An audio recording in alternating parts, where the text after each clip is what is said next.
Jóvenes, muy buenos días. Eh, Igualmente saludamos a las personas que están en forma virtual conectados con nosotros. Esperamos también que puedan participar porque la propuesta de esta reunión es, pues, vemos algunos electrocardiogramas de pacientes que en el mes anterior algunos de ustedes han pasado porque son demostrativos de algo, ofrecieron una dificultad diagnóstica, se presentó una discusión alrededor de él, o son muy significativos y que nos enseñan, porque pues a veces no estamos pendientes de esto y se nos pasan cosas que son muy importantes para el enfoque de nuestros pacientes. Entonces la idea es que aprovechemos la discusión, participen. No les dé temor a los internos, a los residentes, equivocarse, porque el objetivo de esto es que todos aprendamos. Aquí la idea es compartir conocimientos y que todos aprendamos. ¿Ok? Una primera recomendación a todos ustedes es una plataforma que se llama ACG Corner. Esto teóricamente es soportado por St. Jude, pero definitivamente no tiene ningún interés de índole comercial. Lo hace el profesor Wellens y el profesor, se me va, no, es un argentino, todo está en inglés por supuesto, pero acaban de ofrecer este curso que es lo básico de electrocardiografía en 21 lecciones que no son más allá de 10-15 minutos. Y de ahí hay la posibilidad de mirar los diferentes cursos que han, los videos que tienen y de verdad se los recomiendo. Y en el momento que están ustedes en un turno sin mucho trabajo, hay toda la posibilidad de jugar con esto, que se entretiene uno además, son retos interesantes que se tienen. Aquí es una recomendación de ECG Corner. Ok, bueno, arranquemos.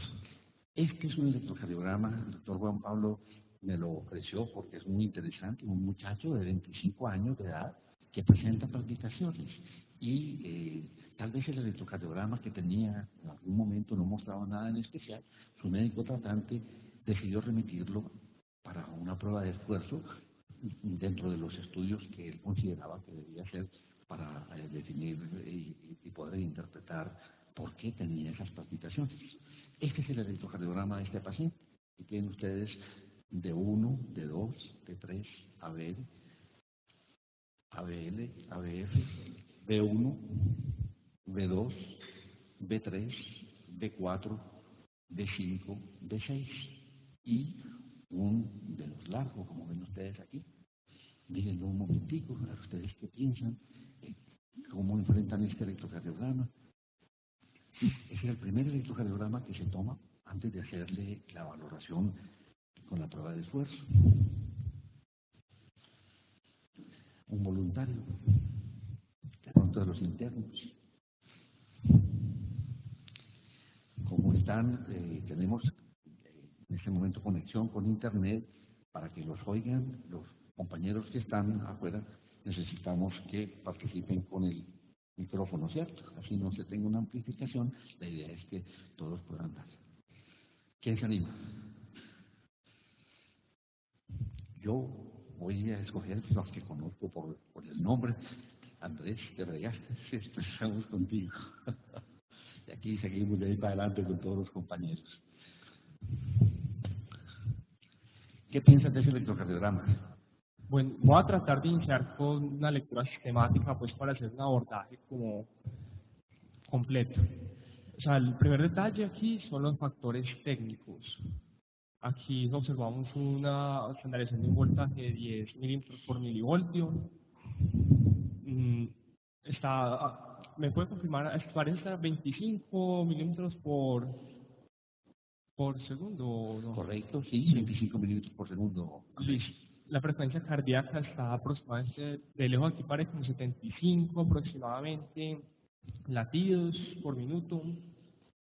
Bueno, el ritmo como tal, se ven pequeñitas, pero se observan ondas P como tal antes de cada QRS, pues y de forma recíproca. de la misma morfología, la misma derivación, un intervalo PR constante, lo cual pues correspondería a un ritmo sinusal. Pero sin embargo aquí es marcado pues que las ondas P, a ver, es que no se ven mucho desde ese punto, pero parece haber unas ondas P negativas en algunas derivaciones. Particularmente aquí, ese de arriba, el primero es de 1, ¿cierto? Este es de 1 exactamente. En D1 se observan unas ondas P negativas ahí. También es marcado ahí pues que, o sea, hay complejos QRS de características distintas. Es decir, estos primeros observan unos complejos QRS que son unos QRs con una Q marcada y luego una onda T negativa, mientras que más a la derecha ya son unos R minúscula S, R nuevamente, lo cual correspondería pues lo cual llama la atención pues como de distintas morfologías de complejos QRS. Y de hecho la onda P también es distinta en cada uno de ellos. ¿Qué hipótesis tienes, Andrés? Te la puse dura. Sí, a ver. Pero, a ver, el reto está chévere. Sí, está chévere. A ver, aquí importante pasar el origen pues del complejo QR es tener en cuenta también, o sea, si es ancho o es estrecho, ¿cierto? O sea, llama la atención también al lado derecho, que se alcanza a observar más, digamos, el ancho del QRS. Para los unos 3 latidos se ven unos complejos anchos, parece como de 120 milisegundos, con una morfología de bloqueo de rama derecha para B1, parecería. Mientras que los otros complejos sí parecen estar pues bajo características totalmente normales, estrechos, y la onda T que le sigue es positiva. Se observa pues la morfología del bloqueo de rama derecha pues por el RSR en B1 y uno a veces esperaría pues ver en B6 una S más amplia que la R, aunque no, aquí no queda tan clara pues, pero igualmente apunta de ese lado. El eje aquí de pronto nos puede ayudar un poco. El eje aquí, bueno, ABF, qué pena, ¿me lo podría señalar? Aquí ABF sería Es este último, el penúltimo. Ok. ¿Sí? Este es un dedo largo. Listo, entonces en el eje pues como tal de los primeros complejos correspondería a una F negativo hacia arriba y parece haber un poco de tendencia de negativo también en las primeras Q que las R. Parecería ser un eje como en el cuadrante casi que de nadie, cuadrante de superior derecho. Entonces, a ver, ¿qué queda ahí? ¿Qué hipótesis tienes? La hipótesis en este momento parecería o sea, parecería como que hubiera complejos de bloqueo de rama derecha los primeros, pero el hecho de que la onda P también sea distinto es lo que más me inquieta como para decir que simplemente el bloqueo de rama derecha es un punto y luego no. Parecería como que esa onda P también viene como algo distinto. ABR, bueno, aquí es muy llamativo que ABR está totalmente positivo. O sea, a ver, aquí cuando ABR positivo hay varias cosas para descartar, pues la primera es, o sea, también que haya, por ejemplo, cables trocados. Eso es algo importantísimo. Ah, pero fíjate, verás que no es el electrocardiograma Ajá. más fácil para uno decir, uy, esta vaina tiene cables trocados. Pero es No. la primera hipótesis, ¿no?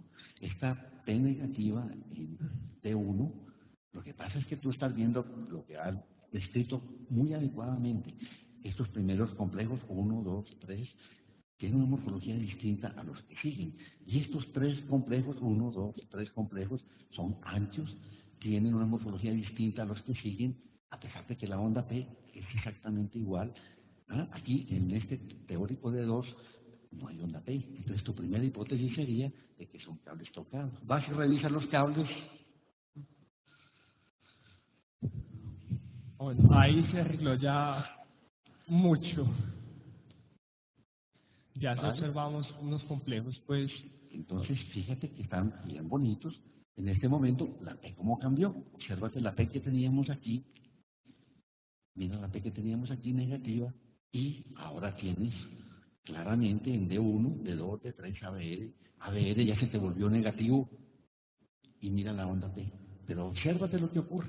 Tal como venías describiendo, esos complejos tienen una morfología y mira este, mira este, mira este, mira este complejo.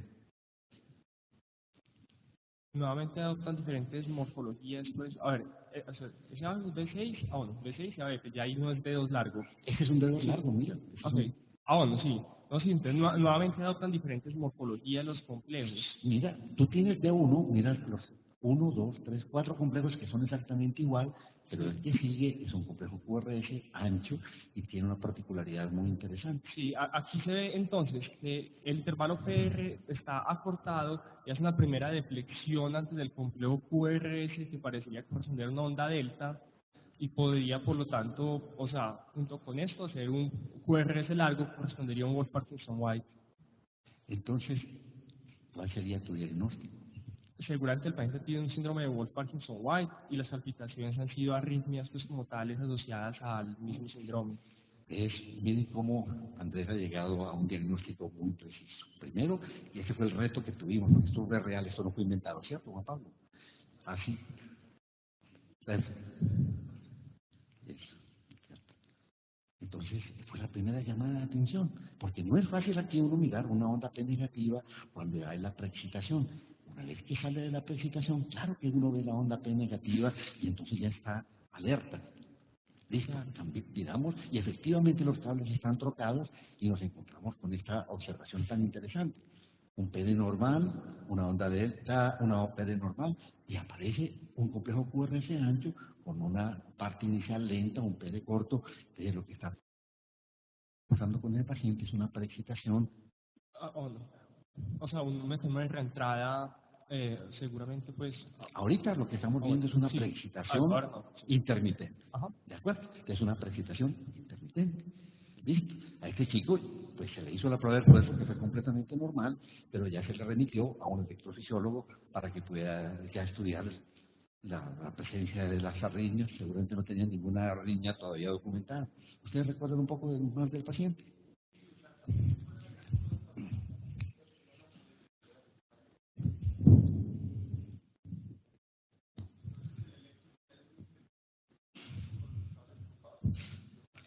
Personas que sí necesitamos.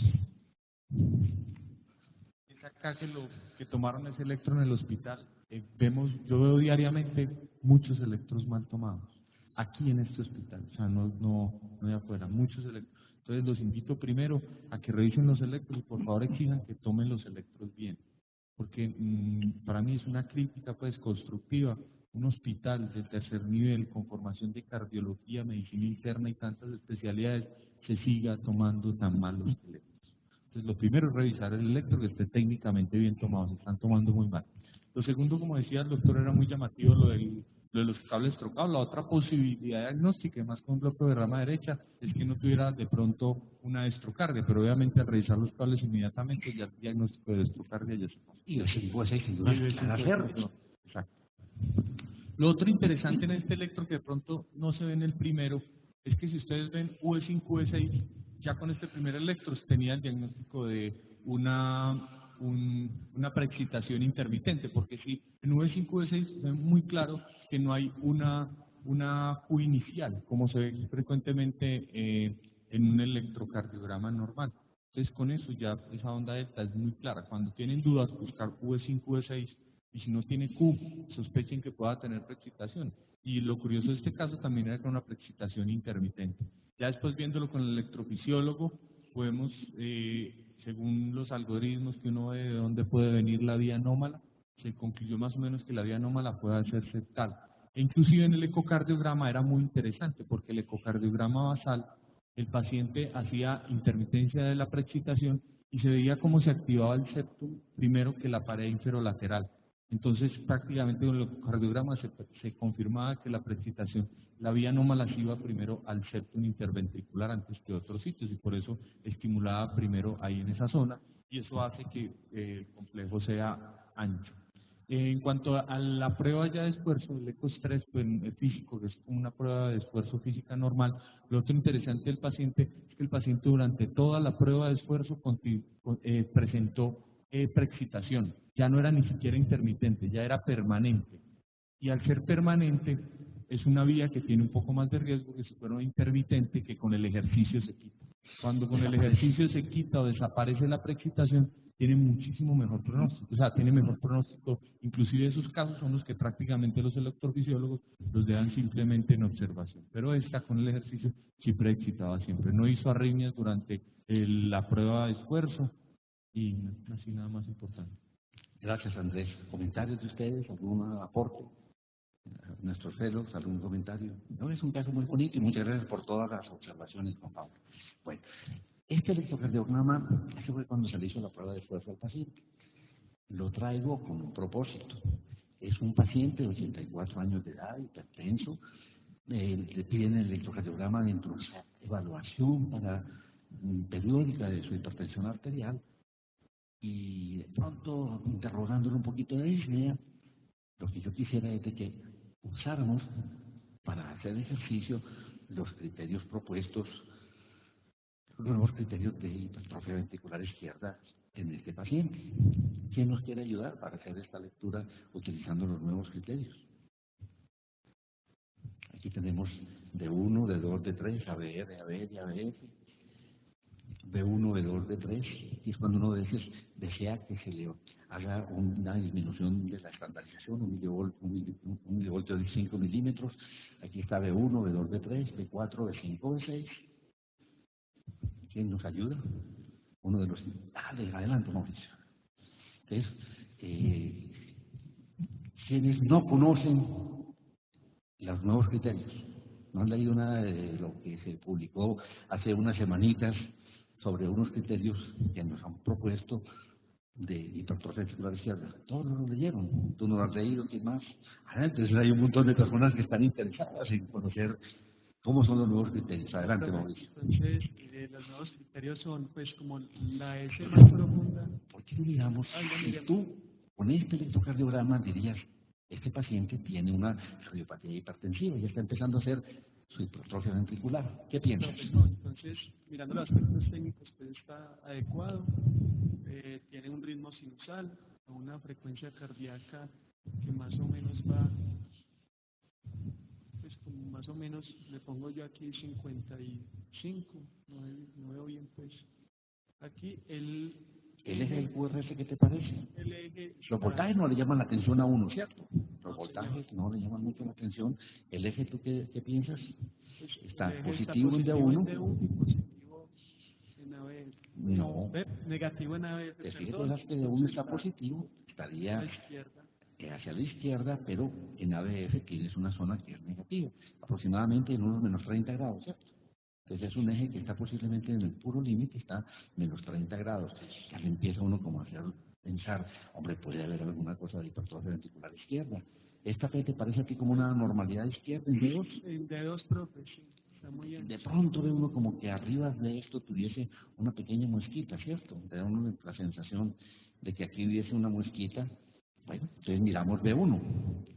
Entonces, ¿qué piensas? Miramos la normalidad auricular. Cierto, que le da una la impresión de una normalidad auricular izquierda. Ahora, los voltajes. El voltaje, pues si le aplicamos. Miremos, hagámosle eso color. Pero si me ayuda ahí. Aquí tienes B1, miren qué bonito se ve, hay una anormalidad auricular izquierda, y esto muchas veces se asocia con una disfunción diastólica. Este encuentro en un paciente hipertenso de una área negativa como la que estamos viendo aquí, importante, ya puede ser la primera manifestación de una disfunción diastólica. Entonces aquí tendríamos 5, 10, 13. 23. ¿Y aquí cuánto nos alcanza a dar? 11. 11, ¿cierto? Entonces nos da 24. No cumple, ¿cierto? No. Por Sokolov no cumple. Por Cornell tiene una S en B3 de 5, 10, 15, 20 y tiene una R en ABL de 4. Tampoco alcanza a dar Cornell, ¿cierto? No hay criterio de Cornell. Bueno, cuéntanos cómo son los nuevos criterios que nos propone Peguero y Presky.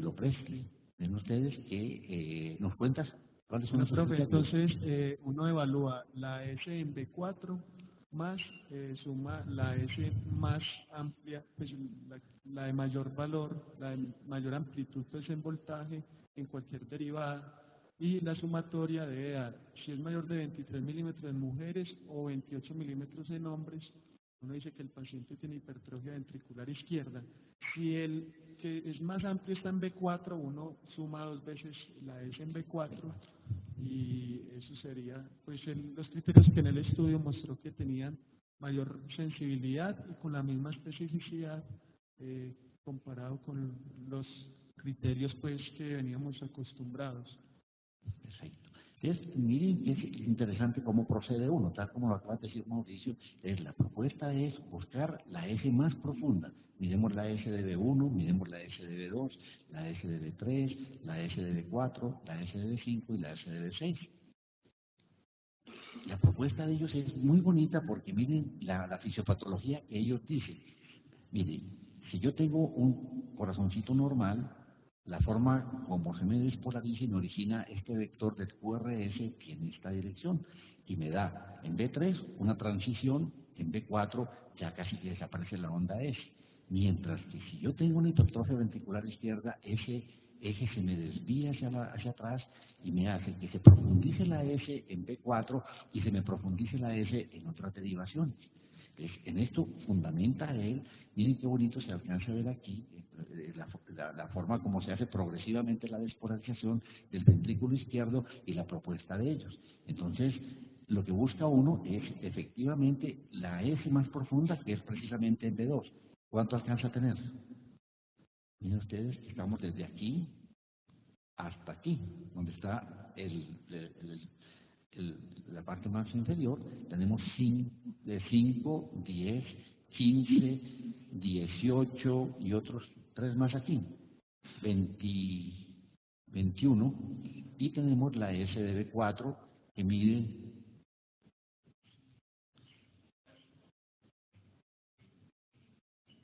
hasta aquí, ¿no? Entonces tenemos 5, 10, 15, 16. Entonces miren ustedes que tenemos 37. Mira que viaje interesante cómo tiene otra propuesta que es interesante. Alguna observación, en el club de revistas ustedes hicieron un comentario muy interesante sobre esta propuesta. Benito, Felipe, ¿quieren hacer un comentario a todos sobre qué tanto vale la pena hacer esto, si de pronto estamos más pendientes de hacer una práctica diaria y hacemos una buena correlación con la masa ventricular que nos está informando Juan Pablo? Gracias, Mauricio. Adelante. Este criterio electrocardiográfico se probó en pacientes con hipertensión establecida. Entonces, digamos que aquí ya es útil como prueba diagnóstica, pues, porque los pacientes que estaban en el estudio todos tenían hipertensión arterial. Se probó en pacientes con hipertensión. Y digamos que ahí pues la duda y lo que decíamos todos es si esto se puede extrapolar al uso del electrocardiograma como una prueba de tamización, que digamos que es muy difícil saberlo porque no es la población de pacientes. Entonces digamos que no, pues es como el punto es una prueba diagnóstica y lo que ofrece el de ventaja pues el criterio en comparación como con los otros criterios es que en cardiología todo es específico. Los signos clínicos y todos los hallazgos electrocardiográficos, todo lo que nos da es especificidad. Y muy pocas cosas en cardiología son sensibles. Digamos que el punto a favor de ese artículo, de lo que ellos hacen al describir ese nuevo criterio, es aumentar significativamente la sensibilidad del electrocardiograma, alcanzando hasta una sensibilidad del 60%. Entonces, digamos que con eso lo que ellos van a tratar de hacer es aumentarle el valor predictivo positivo, manteniendo el valor predictivo negativo que siempre han tenido por ser tan específicos. Es como un comentario. Sí, nuestra conclusión es de que si a este paciente le aplicamos estos nuevos criterios, muy posiblemente tenga una hipertrofia ventricular izquierda y justifique plenamente hacerle una ecocardiografía. Tiene algo de disnea y entonces nos va a dar una información adicional. No sé si quiere que hagas un comentario. ¿Qué tan importante es tener una ecocardiografía en un paciente con una historia de hipertensión arterial que empieza a tener algo de sintomatología y el electrocardiograma le empieza a insinuar a uno de que hay signos de hipertrofia ventricular izquierda? Sí, Felipe. Pues si tenemos la eco, pero pues que es muy profunda, No la la segunda tenemos. es en B5 y B6. Entonces, si de pronto habrá algo sobrecarga adicional, algún tipo de derecho, pues Pero llama la fíjate atención. que B1 no tiene esa parte. B1 Yo no pienso tiene eso. que muy probablemente es la propuesta que ellos hacen y es precisamente lo que genera este indicador. Fíjate cómo en este caso se gira, se profundiza la S en B4 y probablemente pueda aparecer también un poquito de S en B5, B6. Mira dónde está B5, B6 y probablemente lleve también a que aparezcan algunas S por la forma como gira. Sí, llama que son muy profundas, pues digamos que sí, Ok. la propuesta es clara, pero no sí le llama la atención. Dianita. Yo quería hacer una pregunta. De pronto, pues ustedes que están como más actualizados y conocen toda esta bibliografía, como cuál es la sensibilidad para diagnóstico de hipertrofia ventricular entre los criterios clásicos versus estos nuevos criterios, o también el que yo también he usado, que es ABL mayor a 11, como criterio pues Es rápido. un criterio muy chévere que tiene una buena especificidad, muy mala sensibilidad. Tú hiciste la revisión, Benito presentó el club de revistas y creo que nos hizo una perspectiva de sensibilidad y especificidad. Lástima que no tengo esas diapositivas, pero tú las puedes recordar, Benito. De los más validados que tenemos, el del criterio de voltaje de Cornell, que es la sumatoria de la R en ABL más la S en B3. Ya sabemos los puntos de corte, más de 28 para hombres, más de 20 para mujeres. MTABL, que esa ABL se convierte en una derivación muy linda para combinar con la parte de las S, como lo acabamos de ver, y nos da una buena especificidad. Sí, señor. La mayoría de los criterios clásicos de hipertrofia ventricular mantienen una especificidad que oscila más allá del 90%, ¿sí? 89, 90, algunos 95. Para recordar, hacer la correlación, Cornell 20-28 para mujeres y hombres respectivamente. Recordar también el nuevo criterio de Peguero-Lopresti 23-28. 23 para mujeres, 28 para varones. Para que lo recordemos ahí. En La cuanto a sensibilidad y la especificidad, la sensibilidad del Cornell, que es el que más se ha validado, oscila entre 20 y 40%.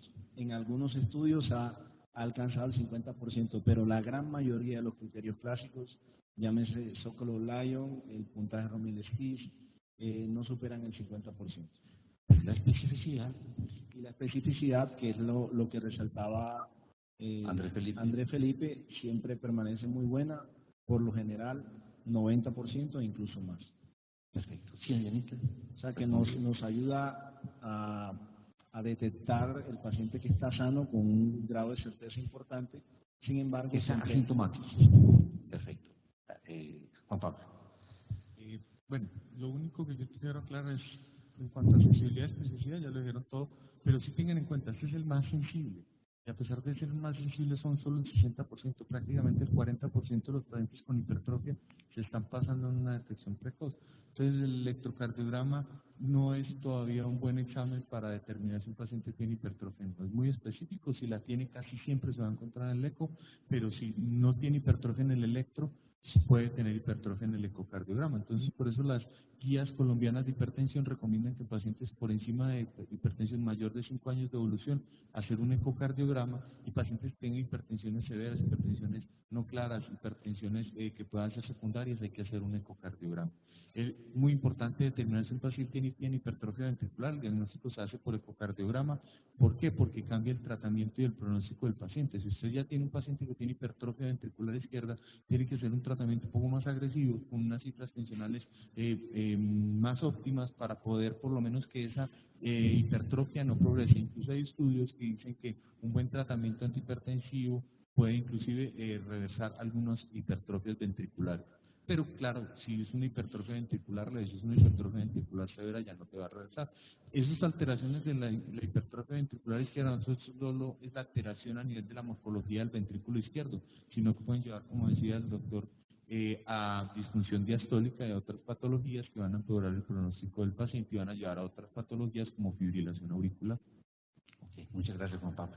Bueno, este caso lo traigo porque creo que nos enseñó muchísimo y quiero que esa enseñanza esté con ustedes también, porque esta paciente fue remitida por un colega que la venía viendo, estaba en embarazo, la paciente venía experimentando disnea. No sabemos exactamente qué encontró en el examen, pero probablemente por sus síntomas solicitó que se le evaluara por parte de cardiología. Ella viene de un pueblo, no se logró remitir por todos los aspectos administrativos. Finalmente arrancó y hizo un edema agudo de pulmón. Llega ella con un edema agudo de pulmón, una paciente embarazada, empezando su último trimestre, terminando su segundo trimestre, en un edema agudo de pulmón, entonces con crépitos pulmonares, con una distensión yugular además, con una hepatomegalia. Y lo más llamativo fue que estuvo en cuidados intensivos y demás, y el electro se tomó 2 días después de que ingresó la paciente, después de la ECO. Miren esa parte que insistía Juan Pablo.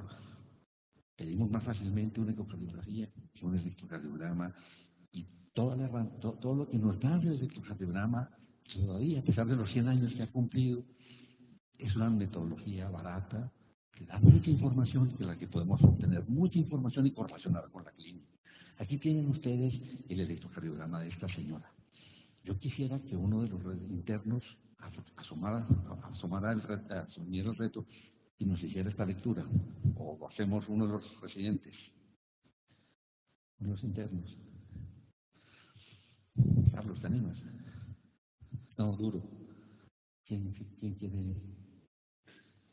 ¿Ah? Nos aportas. Doctor, Andrés ha sido un enamorado de la electrocardiografía, de manera que es una persona experta en electro. profesor, ojalá. Pero bueno, me llama sobre este electrocardiograma la atención que identificó, o sea, varios signos de, primero, hipertrofia auricular derecha. O sea, parece Es mejor hablar de anormalidad que de hipertrofia, ¿cierto? Porque los cambios que son característicos pueden ser dados por hipertrofia, por dilatación, por sobrecarga, por alteraciones en la conectividad entre aurículas. Entonces es mejor hablar de anormalidad auricular izquierda, es más preciso, ¿sí? ¿De izquierda o derecha? La normalidad auricular derecha aquí se observa sobre todo en D2 y en D3 de pronto, y bueno, y también, o sea, hay varios puntos. A ver, en D3 se veía elevada, o sea, hasta 3 milímetros, que correspondería pues incluso hasta una P pulmonar, pues si fuera llamársele así. Y en B1, en cambio, pues una P marcadamente positiva, pues que correspondería pues también a que el vector derecho pues es el predominante. Y eso se correlaciona con cambios en los complejos QRS, en las precordiales y en ABR, que pueden sugerir también signos de hipertrofia ventricular derecha. Aquí marcadamente pues lo que se ve es que en B1 es más el R que la S, y en B6 es más la S que el R. Y de hecho, alguna vez tengo en mente el criterio de que si la suma de estos dos pues es aproximadamente mayor como a 9 o a 11, eso también como aporta información diagnóstica adicional. Y en ABR también se observa como la R es mayor que la Q, que normalmente pues es marcadamente, es lo predominante en ABR. Entonces, miren todos los detalles que Andrés nos ha señalado. En este paciente determinamos el eje del QRS, y cuando vimos de entrada hay un predominio de la negatividad en D1, lo que quiere decir que está en los cuadrantes derechos, 5 milímetros cuadrantes derechos. En ADF está positivo, tiene 7 milímetros, es un primer detalle, tenemos un eje desviado completamente a la derecha. Cuando vamos a mirar la morfología del QRS en B1, nos encontramos con una morfología que es completamente distinta de la normal, donde encontramos una R pequeñita y lo que hay es una S profunda. Y miren lo que nos estamos encontrando, una R alta en B1. Y causas de R alta en B1, hipertrofia ventricular derecha, o el Parkinson 4, bloqueo del rama derecho, colocaciones inapropiadas de los electrodos. ¿Qué más tenemos? ¿Qué causas de R mayor que S? El infarto de la cara basal lateral. Y podría de pronto dar esa parte, ¿cierto? Entonces, miramos B6 y en B6 nos encontramos que tiene unas heces muy profundas, como lo que estaba ahorita anotando Andrés Felipe. Atención a heces profundas en B6 porque nos pueden decir cosas derechas. Entonces, y miren la onda P. En ABF y las derivaciones inferiores está de alto voltaje y en B1 la morfología es la parte inicial un poquito alta y la parte final es una P que tiene una profundidad muy importante. ¿Qué nos dice ese electrocardiograma? ¿Tu conclusión es cuál, Andrés? Una hipertrofia ventricular derecha. Hipertrofia ventricular derecha. Anormalidad auricular derecha. Anormalidad auricular derecha. Y uno, o sea, puede ser sugestivo de anomalías valvulares también. Y por ejemplo, anormalidad tricuspidios. auricular izquierda. Bueno, Hipertrofia ventricular derecha, anormalidad auricular derecha, anormalidad auricular izquierda. ¿Vale? Ese paciente, como viste, lo único que encontró el colega al examinarlo fue un soplo importante a nivel de tricúspide. ¿Qué piensas? ¿Cómo correlacionarías lo que estás encontrando con ese hallazgo semiológico del soplo tricuspidio? aquí, a ver, un soplo distólico tricuspidio, o sea, debe hacer sospechar una estenosis tricuspidia como tal. La estenosis es... Perdón, diastólica, perdón, por supuesto, eso. Una insuficiencia tricuspidia. Insuficiencia tricuspidia. Vuelves a auscultarlo y miras al paciente. ¿Qué te dice a ti? Ese soplo no es de una comunicación interventricular, no es de una insuficiencia mitral. ¿Cuál sería la maniobra que harías? Una maniobra de Valsalva podría ser... Simplemente poner a inspirar al paciente. Si se te incrementa el soplo, es una insuficiencia tricuspidal. ¿Cierto? ¿Cómo es el nombre de esa maniobra? Rivero Carvalho. Y miras el cuello de esa paciente. Y a ese paciente la ves con unas ondas P en la yugular. Te coinciden esas ondas que tú ves en el cuello con el segundo ruido. Tienes ondas P en el pulso yugular. Tienes un soplo de insuficiencia tricuspidia. Tienes un electrocardiograma que te muestra una hipertrofia ventricular derecha. Buscas el PMI, no lo encuentras, o encuentras que está normal, pero encuentras un latido epigástrico. Tiene una hipertrofia ventricular derecha. Ese paciente tiene edema de pulmón. Tienes hipertrofia ventricular derecha. Tienes anormalidad auricular derecha y anormalidad auricular izquierda. ¿Cuál es tu diagnóstico? Probablemente tendrá hipertensión pulmonar el paciente. Tiene una hipertensión pulmonar. ¿Y por qué la aurícula izquierda dilatada? Una comunicación. También podría tener anomalía valvular. Pues, uno de los residentes de medicina interna que quiera intervenir. ¿Se animan? Juli, ¿qué piensan? Sebastián, Mauricio, ya lo discutimos, ya Mauricio la sabe. ¿Qué? Bueno, miremos la placa de tórax de la paciente. Miremos la placa de tórax de la paciente. Miremos la placa de tórax de la paciente, si todavía quieres más. ¿Qué les parece esa placa? A expensas de ventrículo derecho. Pero también ventrículo izquierdo. Hipertensión pulmonar, como lo predecías. Vea, el arco de la aorta, el arco de la pulmonar, auriculilla y ventrículo izquierdo. 4 arcos. Esa vaina te hace diagnóstico junto con ese electrocardiograma. Y mira que está llenito. Mira cómo está aquí congestionado el pulmón izquierdo. No, similar. Y entonces vas a auscultar la paciente.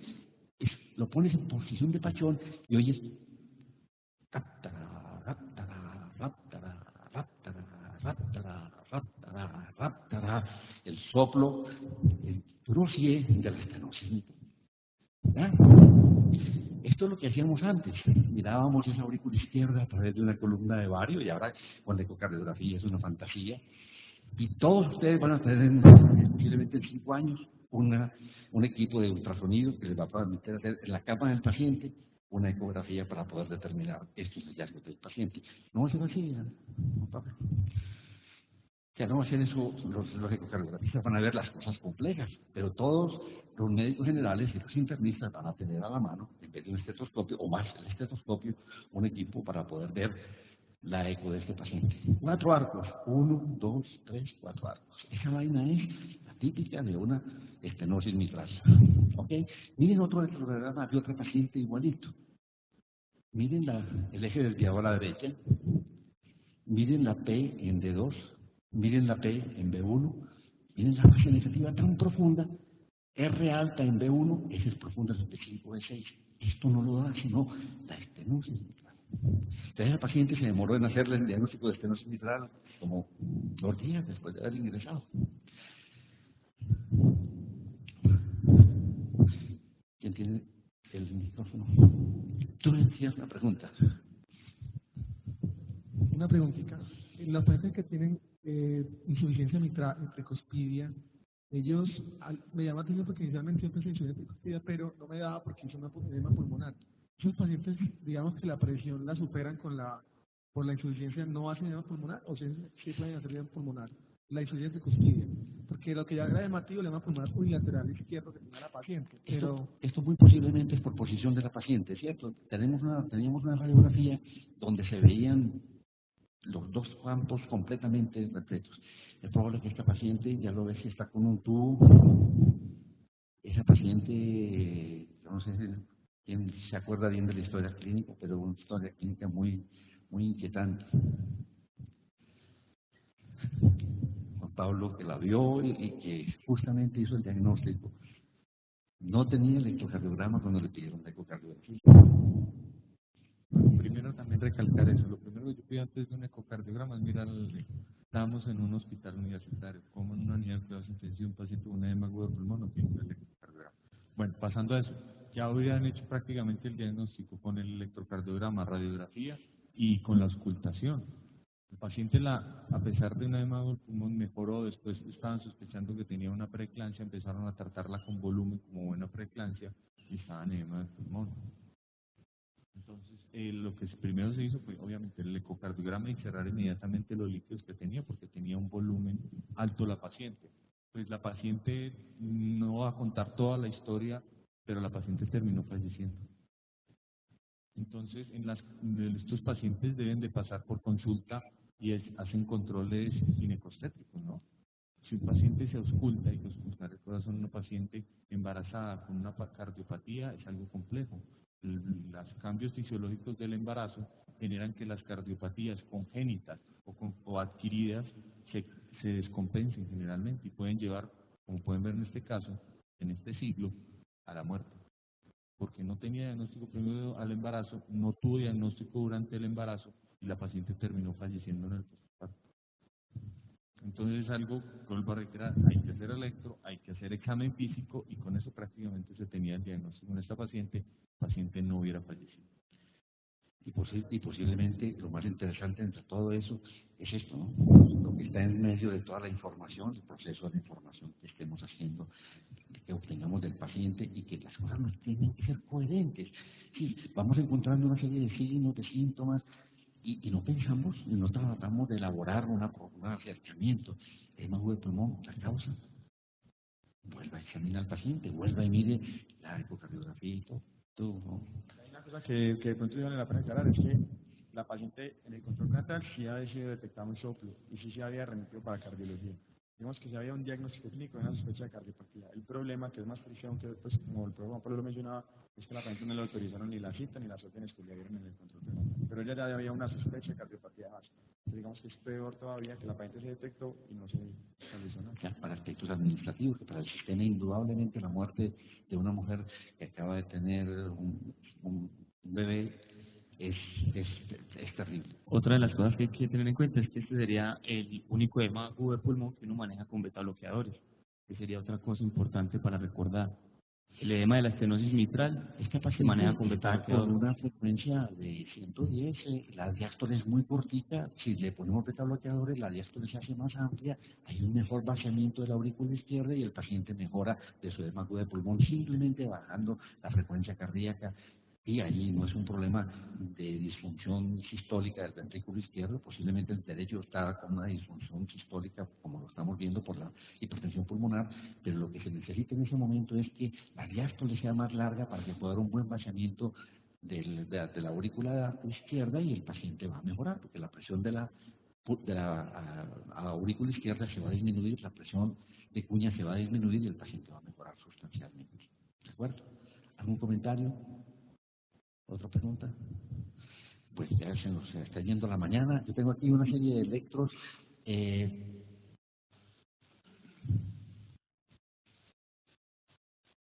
Vamos, aprovechemos algunas cositas más que pueden ser interesantes en este ratito que nos queda faltando.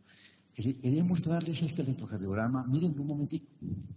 ¿Qué explicación le dan ustedes a este fenómeno? Miren el complejo QRS que hay aquí. La historia del paciente es simplemente, es un paciente hipertenso, tiene algo de disnea, tiene simplemente esa es su historia clínica y tiene este electrocardiograma ambulatoriamente como evaluación de su hipertensión arterial. Y cuando uno va a interpretarlo, le llama uno la atención en este trazado de ritmo, este detalle. Miren nuevamente, aquí un acercamiento, este es de 1, de 2, de 3, aquí un dedo largo, y miramos nuevamente de 1, se los propongo a ustedes. Benito, ¿qué explicación le damos a este cambio? Es un electrocardiograma de la consulta externa, que nos puede pasar a todos nosotros. ¿Qué explicación le das a esta modificación de morfología del paciente? Mira de 2, observa el PR, el QRS, empieza a ser cerquita a 90 milisegundos, pero observa qué pasa aquí.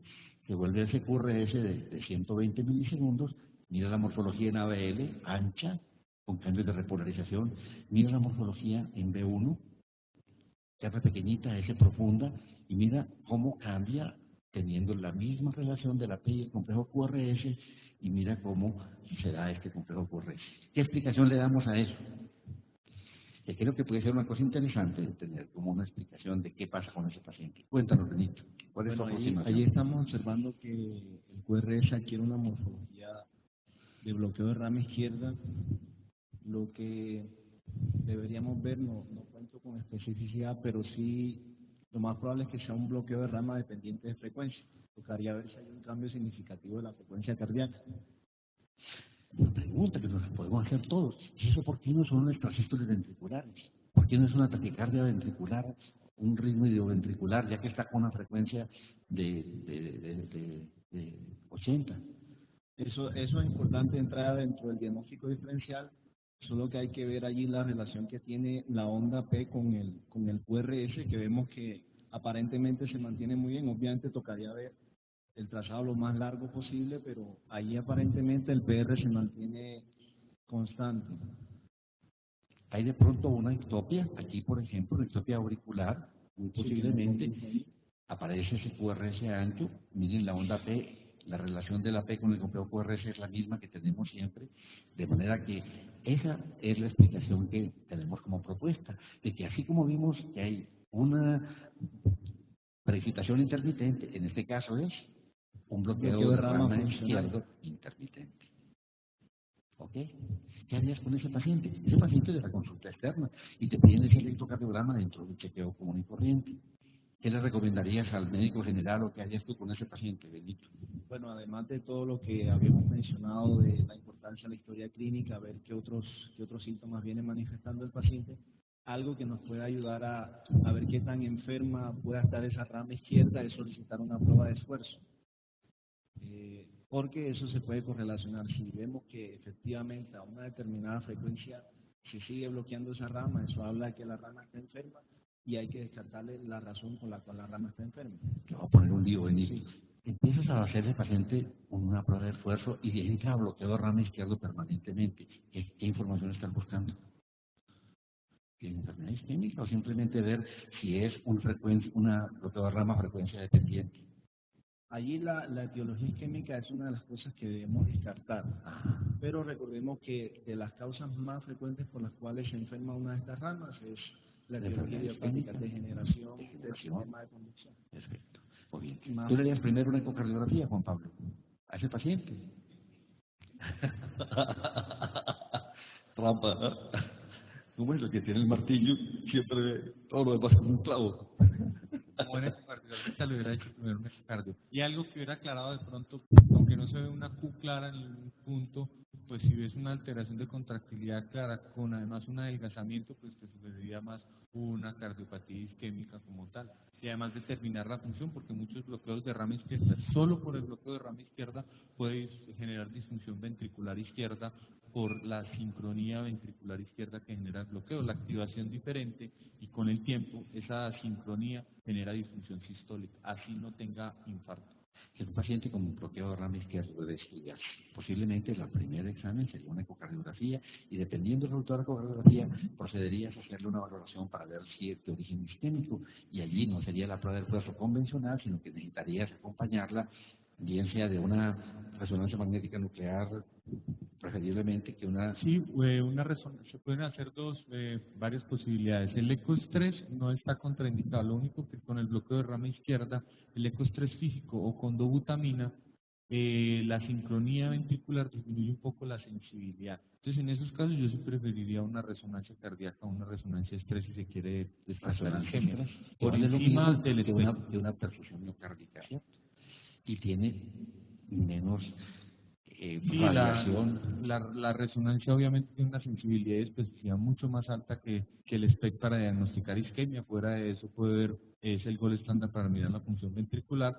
Fuera de eso, con el reace tardío te puede mirar cualquier infarto que hubiera tenido y cualquier otra patología que tuviera en el cardíaco. Entonces, a pesar de ser el mismo precio o incluso la resonancia estrés un precio menor, preferiría una resonancia estrés que irradiara a un paciente con una sensibilidad y especificidad más baja. Un paciente completamente asintomático que tiene un EKG solo como portamisaje y uno ve un bloqueo de rama izquierda, entonces siempre está indicada la ecocardiografía independientemente que esté asintomático, pero ya si está asintomático y no relata claramente ningún tipo de angina, uno se avanza pues a realizar pruebas de esfuerzos y otros exámenes. Solo con la ecocardiografía sería como el examen que uno terminaría en el paciente, porque es un Estás paciente pensando la causa de ese bloqueo de rama izquierda, ¿cierto? Entonces la eco te va a orientar si es dilatada, una cardiopatía dilatada, si es un problema valvular, o si te encuentras alteraciones de contractilidad segmentarias, pero ir a vas hacer a la prueba de sospechar esfuerzo que problema. detrás.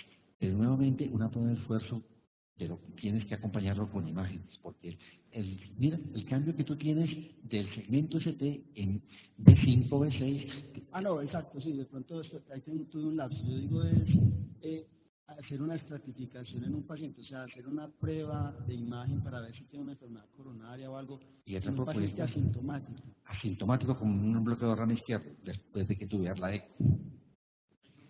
Hay que buscar la causa. Un bloqueo de rama izquierdo, Porque es que en la población general es frecuente que haya un bloqueo de rama izquierda, pues no es tan frecuente como el bloqueo de rama.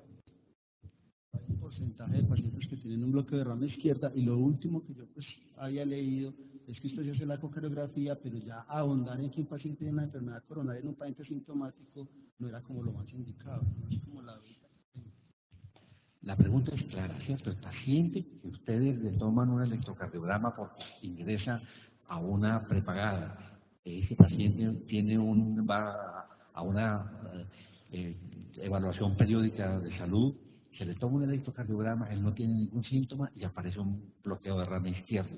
¿Cómo proceder con ese paciente? Entonces yo creo que son dos escenarios diferentes. Un paciente que tenga una angina estable, que presenta dolor torácico, de entrada siempre va con ecocardio.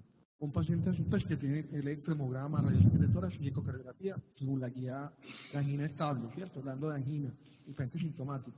Pero en el asintomático yo pensaría que si igual tiene un bloqueo de rama izquierda, muchas pueden ser las causas para tener ese bloqueo de rama izquierda, aparte de la enfermedad isquémica, aunque él no la manifieste. Entonces, aún encontrando la guía de falla cardíaca, sí nos dice que frente asintomático no hay necesidad de estar haciéndole estudios para enfermedad coronaria, pues buscando enfermedad coronaria activa.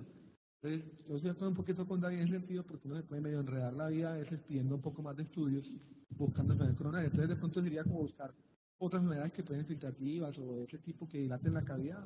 Sería como el mensaje, o como queda también la misma duda. Listo, yo creo que tratemos de dejar un mensaje para nuestros próximos médicos generales nuestro presidente de medicina Bueno, interna y entonces, para es nosotros claro que si tiene bloqueo de rama izquierda, ecocardiograma. Está ahí claro. Ya el ecocardiograma orienta, como dice el como doctor. dice, Si ya el imbajalable, ¿cierto? Eso hay que hacer. sí, eso está claro. Si el ecocardiograma presenta una alteración de contractilidad, presenta que sugiera cardiopatía isquémica, ya pues tienes que ahondar aún más en el diagnóstico. Si ya tiene una valvulopatía o una miocardiopatía dilatada, pues ya estás haciendo también diagnóstico. Ya la pregunta sería en los pacientes que solo tienen bloqueo de rama izquierda asintomáticos, digamos que la función inclusive ventricular izquierda todavía está preservada. En ellos todavía no es claro si ahondar profundamente o no. Entonces, una de las corrientes es mirar los factores de riesgo del paciente. Si es solo un paciente hipertenso con bloqueo de rama izquierda asintomático, una función ventricular izquierda, es control de sus factores de riesgo. Pero si es un paciente con un riesgo ya moderado o alto, ahí se debe ahondar con otra prueba. La prueba, como le digo, se puede hacer un ECOS-3, pero el ECOS-3 baja un poquito la sensibilidad. Ya la segunda, con ejercicio o con dobutamina. La otra posibilidad es una que no hacemos acá, que si Dios quiere algún día lo tendremos, que es la prueba con ECOS-3 de piridamol. La ECOS-3 de piridamol se basa, como el STED, en producir un robo coronario, una vasodilatación y un robo coronario. No habría alteraciones, no habría problemas por la sincronía del ventrículo del paciente. Entonces se podrían hacer 3 estudios en ese paciente, si queremos seguir estudiando ese isquémico. O un ECOS-3 de piridamol idealmente, o una resonancia estrés. Y como tercera posibilidad, un STED a los cuales no se le puede hacer los 2 previos.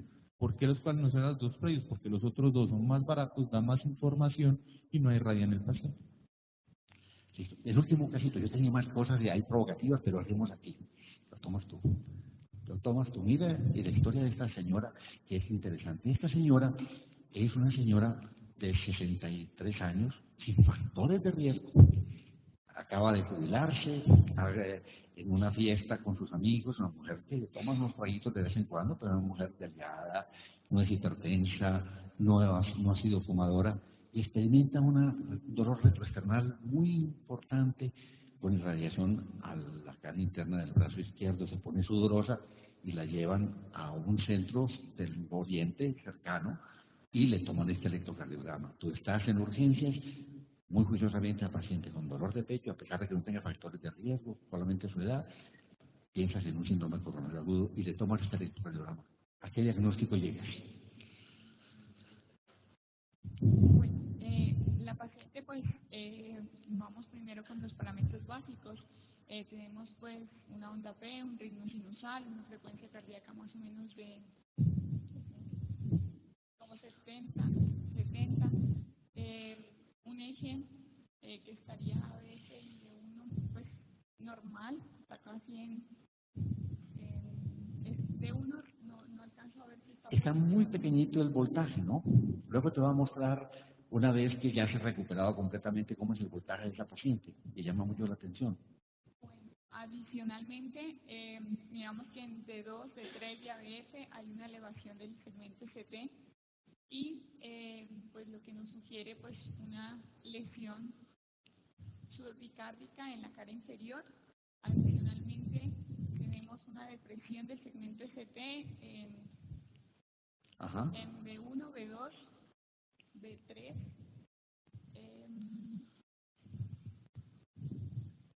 Qué pena, en B5 y B6 también hay elevación, junto con ABL, parece que también en ABL hay elevación.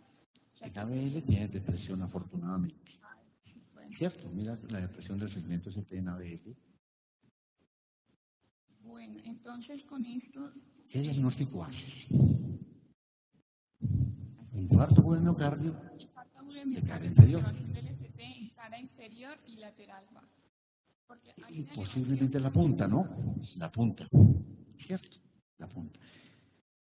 Con las características electrocardiográficas, ¿te atreverías de pronto de decir qué coronaria está comprometida? Si la derecha o la izquierda. ¿Tú le tomarías precordiales derechas? ¿Tú le tomarías precordial de desviaciones posteriores? Sí, claro. Habría que tomarle derivadas derechas por la extensión del IAM de cara inferior a cara derecha. Ahí las tienes, estas son las precordiales derechas, se le tomaron muy juiciosamente.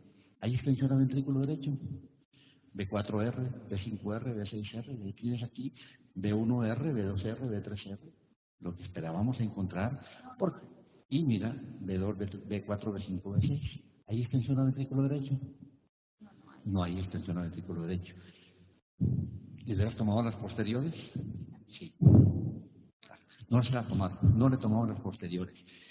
Atrévete a decir entonces, ¿cuál es la arteria que está comprometida allí? ¿La derecha?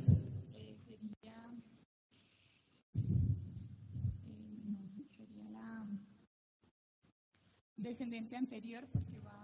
Acuérdate que aquí es de cara inferior, entonces sería quien esté dando la descendente posterior, ¿cierto? Si es de la circunfleja o es de la derecha. ¿Alguna propuesta? Bueno, ahí da la dominancia dependiendo de... ¿Cuál es? Entonces, en este caso, sería derecha. la coronaria derecha. ¿Y por qué no se te elevó el segmento CT en las derivaciones precordiales derechas? ¿Ustedes qué cuentan? ¿Qué dirían? ¿Cuál sería la coronaria que está comprometida aquí? Yo diría que es más la circunfleja, teniendo en cuenta que aparenta ser mayor la elevación del ST en D2 que en D3. Es mayor la elevación en D2 que en D3. Cuando es la derecha, está mucho más alto el segmento CT en D3 que en D2. En este caso, ven ustedes que está comprometido B5, B6 especialmente, y es más alta en D2 que en A3. Entonces dice uno, esto es la circunfleja. Bueno, esta paciente se le encontró un compromiso distal de la circunfleja, muy distal de la circunfleja, trombosada, no alcanzaron a hacerle angioplastia ni stent, la manejaron médicamente y esta chica va evolucionando satisfactoriamente. Bueno, yo creo que ya estamos listos. Muchas gracias y resto de semana muy chévere.